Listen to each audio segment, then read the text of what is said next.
From that vase you just saw in video club number 10, bear in mind that before the assembly line production came along, one man could have done this piece with probably as few as 40 to 50 wheel changes.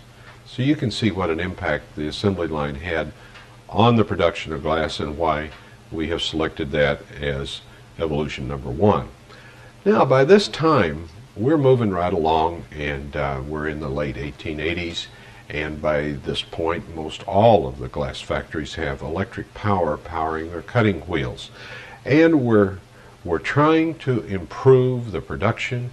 We're trying to keep down production costs, and evolution number 2 is right around the corner.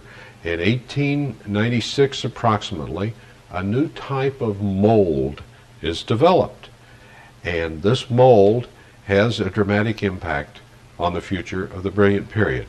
Let's just take a look at this chart for a moment, and then when we finish that, we will go directly into Video Club selection number 2 to talk about the assets and liabilities of the figured blank.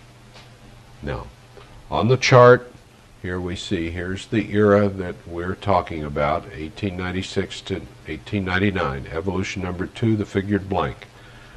A lot of us look down on a figured blank, but it enabled the factory to do a lot of things it couldn't do before.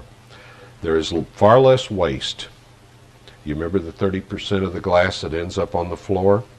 More uniform blanks. Those figured blanks don't have good days and bad days. They eliminated the job of the rougher. Now that's tough times, but they retrained those folks to be polishers and smoothers. There was less metal needed for each piece because they were 30% lighter, and they could produce many more blanks with the same quantity of metal. And that was very important as they're cutting costs. So now, without any further ado,